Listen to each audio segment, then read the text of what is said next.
In this video, I want to give you the keys to moving beyond your 9-to-5 job. Okay, I know a lot of you guys have 9-to-5s and you're looking to escape the rat race and start working for yourself and move into something more entrepreneurial. And I want to give you the roadmap, game plan, strategy, so you can do it more methodically without fucking your whole shit up. I hear a lot of really bad advice on this topic, and I want you to avoid the pitfalls that some of these other motherfuckers are going to lead you down when you move on this path. You may be thinking, hey man, why should I listen to this motherfucker? He got on a tank top, right? Well, listen, over the last few years, I've built several multi-8-figure businesses, but more importantly than that, I've helped over 15,000 students build their businesses, but 100% with online fitness businesses. But we're not going to talk about that. I'm not going to try to sell you anything. I want to expand this to any kind of business you want to start. And these are the rules that you need to follow. If you fuck this up, you're going to be trapped in that 9-to-5 job indefinitely. And I don't want to see that happen to you. I want to see you selling your entrepreneurial endeavors if that is your goal. But here's the thing, that's not for everyone. So I'm assuming if you're watching this video that this is the right path for you and it's something that you really want to do, because it's not as easy as everyone thinks. In fact, it's not even as cool as everyone tells you it is. I remember when I was first getting started, we still not struggling, we were gaining momentum. I used to fantasize about quitting this shit, about quitting it all and just going selling used cars, man, walking into a Nissan dealership and trying to get a job selling cars or something. I used to fantasize it because when you have a fucking job, you can just leave when the fucking clock strikes 5. You only have to work from 9 to 5. You have a business, you think about that shit around the clock. And then, God forbid, you start having employees. Now you got responsibilities, man. That shit weighs on you if you're a good person, because I think about my behavior, my actions dictate if my employees' kids eat, right? That's a lot of responsibility to have over your head. Not even just my actions and my performance, but also my behavior, man. Imagine if I get arrested for being in the whorehouse, right? They catch me in the whorehouse and now my whole business is fucked up, right? When you're just an employee, you can do that shit, man. It ain't news. Nobody cares. You know what I'm saying? As long as you don't get fucked up, it's cool. But when you got your own business, and if the business has some notoriety, now the CEO of this business got caught in the whorehouse. And now that's going to affect the bottom line. You feel me? That's going to affect the profits, the margins. If you just get caught in the whorehouse now, man, you just post bail, you get out of there. You know what I'm saying? I don't know how it works. I ain't never been arrested for that. But the thing is, I can't now. That's the problem. That's not the only problem, but I'm just saying there's a lot of responsibilities and it's not for everybody. I'm going to be clear about that. It's not for everybody. And it's a lot of risk. 80% of businesses fail in the first 5 years. 80%. Would you buy a fucking car if 80% of them just stopped working in 5 years? You would not buy that motherfucking make and model. You got to be a legit fucking crazy person to do this. You have to be super risk adverse. Now I'm going to give you some strategies to mitigate that risk. I'm assuming you already have a plan for a business. Maybe you got a business now or something. You have a 9 to 5. Number 1, don't quit your job until you have 6 months of saving. What does that mean? You got to know what your expenses are every month, like the expenses you need to live, and you need to have a 6-month buffer. You have enough money to cover your expenses. Hey, if you got a family, your expenses, your family expenses, if you pay for your mom, your mother's expenses, you got a wife, your wife expensive, you got a girlfriend, side chicks, baby mamas, whatever you got going on, you got to be able to cover everyone's expenses for 6 months. Here's why this is important. I hear a lot of advice when people say, man, just burn your boats, just quit, man, just fire. That is some of the stupidest shit in the fucking world. The only way you can do that makes any sense is if nobody's dependent on you and you have no responsibilities.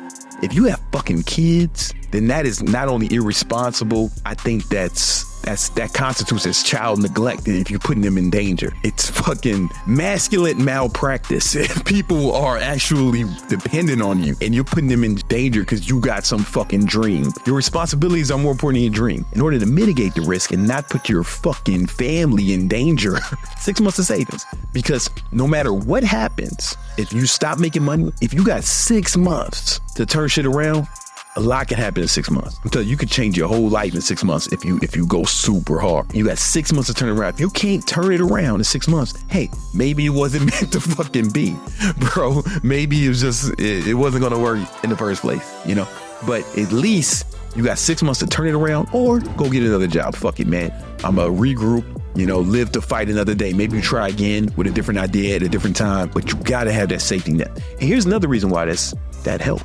On a psychological level, if you have business, you have to make sales, right? Especially when you first start your business. You're going to be a solopreneur, most likely, right? You're in charge of the product or service, and you're probably in charge of the marketing and the sales. If you're doing sales and you're fucking needy, like you need the money, it actually repels sales. That neediness is repulsive.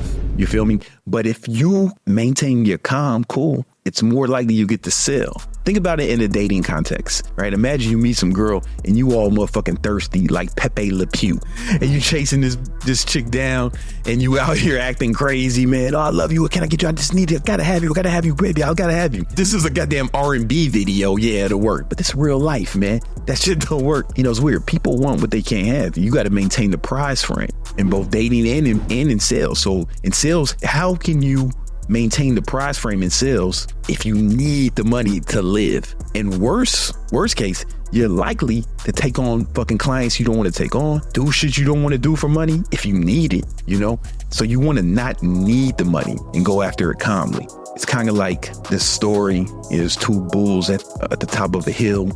One was older, one was a little young motherfucker. Then they saw some cows at the bottom of the hill. And then one bull said, yo, man, there's some cows there, man. Let's go down there. Let's run down there and fuck one of them. And the other bull said, let's walk down there and fuck them all. I don't know where that parable's from. I didn't make it up, but it's some shit I read a long time ago. You want to have that calm confidence when you enter a sales or a negotiation. If you're needy, you're really likely to not get the sale. Just think about it like this. Imagine some fucking super hot chick, your dream girl, visually, right? She hits you on Instagram out the blue and says, oh my God, you're so hot. I need to suck your dick tonight. You know what I'm saying? I would love to give you head immediately. What are you doing right now? I can't stand it. I can't wait another hour. You might be freaked out by that shit. That shit might be alarming. Like, what the fuck? Especially if she's super hot, you might be like, what the fuck? What's wrong with this chick? Right? If she's like some gruesome creature, you might be like, oh, I understand why she's acting like this. All right, here's my address. No, I'm just joking. But if it's like some super hot chick, like fucking, like your version of a 10, you might be legitimately apprehensive about that. And as you should be, because it's probably a setup or that's a man. You know what I'm saying? Something's wrong. Something's wrong. Same thing. If you need to sell and you're chasing the guy, you will repel it. I have videos on sales. You have to have the kind of attitude like this. We got that dope shit. And if you want to fuck with this, here's what it takes, right? And you want to sell where they come to you. You know what I'm saying? And you're actually screening them more than they're screening you. But you can't have that if you need the money. And if you don't have the savings when you start, then you need the money. It won't work, all right? But you still can't quit your job unless you have the second thing. Your job needs to be making 2x. Your business needs to be making 2x your 9 to 5. I know, twice as much, right? Why? That may sound excessive, but here's the thing. We want to mitigate the chances of you fucking your life up. Here's the thing. Most businesses fail statistically. Almost all of them, right? And there's no guarantee that you're going to succeed. In fact, you have an 80% chance of failure. Exactly. So don't fucking jump off the ledge until you've proven that you're capable of it. You're making twice as much as 9 to 5 and you got 6 months of savings. That's the perfect time to go ahead and jump because you got a safety net and you know what you're doing. That's the one. Set that shit up first. It's super important. But now you may be thinking, I got a 9 to 5. How do I even build this business? How do I have the time to build this business? Well, that's when we go to the time exercise. You might be saying, damn, Brandon, you've done this before. Shut the fuck up. I don't tell you how to do your job. I don't go to your motherfucking house and slap the motherfucking dicks out your mouth and tell you how to do with it. No, I'll tell you to do your job, man. I'm not slapping Cheetos out your motherfucking mouth, kicking the PlayStation around. You know what I'm saying? Turning off your OnlyFans subscriptions, right? Shut the fuck up and listen. All I want to hear from you motherfuckers is please and thank you. Again, the time exercise, right? So you want to add up how many hours per week do you sleep? How many hours per week do you sleep? And if you don't know, on average, right? Just estimate, yes. How many hours a week do you work? How many hours a week do you work out? If you don't work out, hey, fuck you. That either means you're a bitch, a woman, or a child. but you're not a man. I wouldn't identify you as a man. If you don't work out, I don't want to catch you peeing standing up. You pee sitting down from now on. And then how much time do you spend with your family? Those are the only 4 things a man has to do.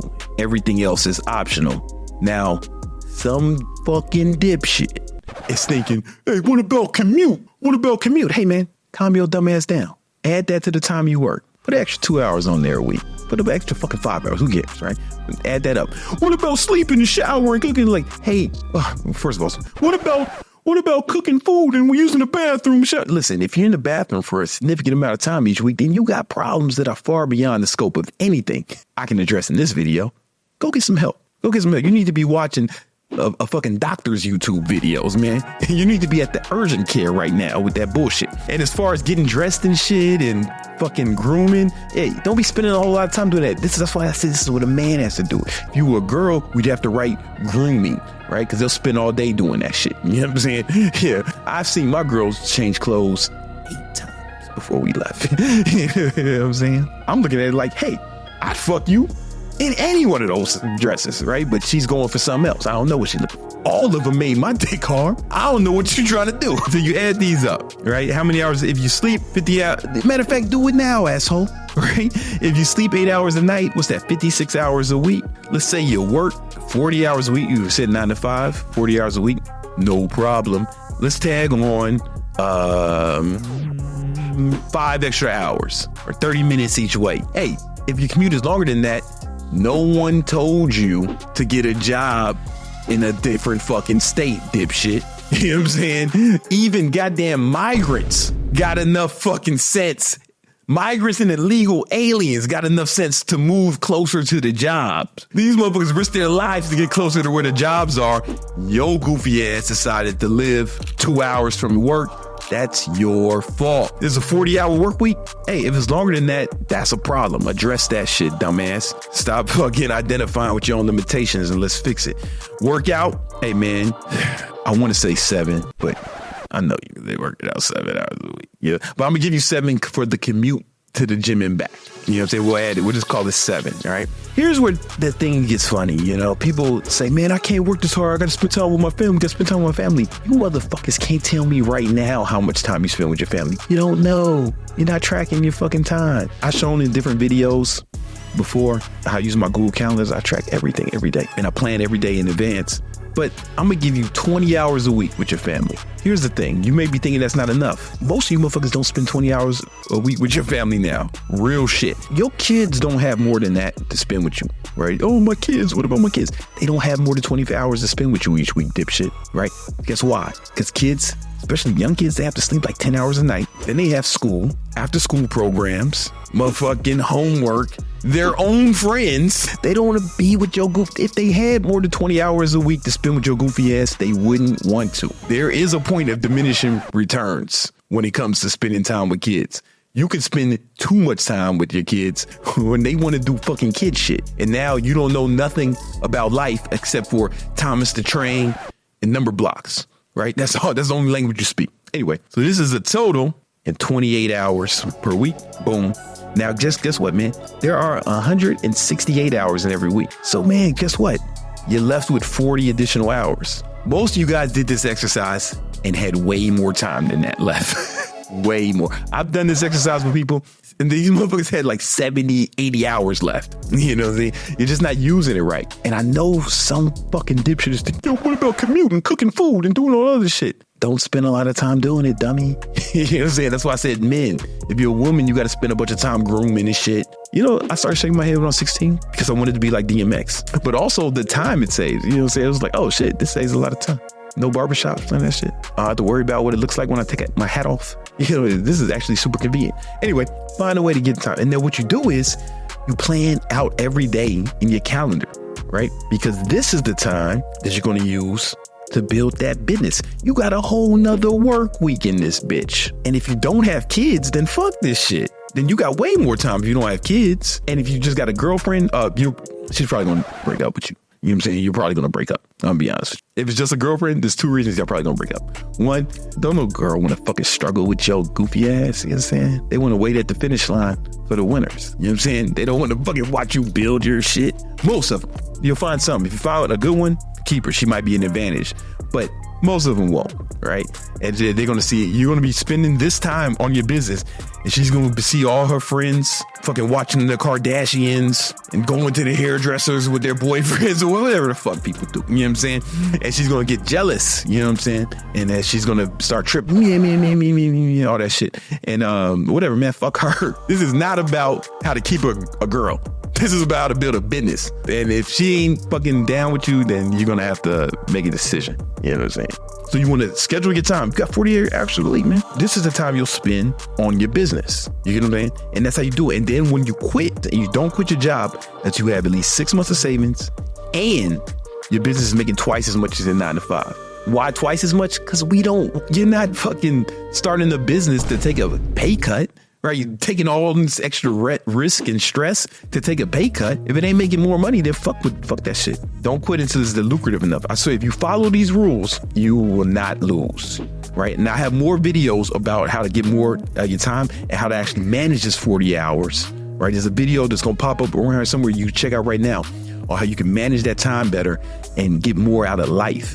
And it's super important because Bruce Lee said, if you love life, don't waste time, because time is what life is made of. If you're not planning out every day in advance in your calendar, then you are wasting a significant amount of time, which means you are wasting a significant amount of your life, squandering your potential and your goals. Don't let that happen. Watch that video now, man. Stop wasting time.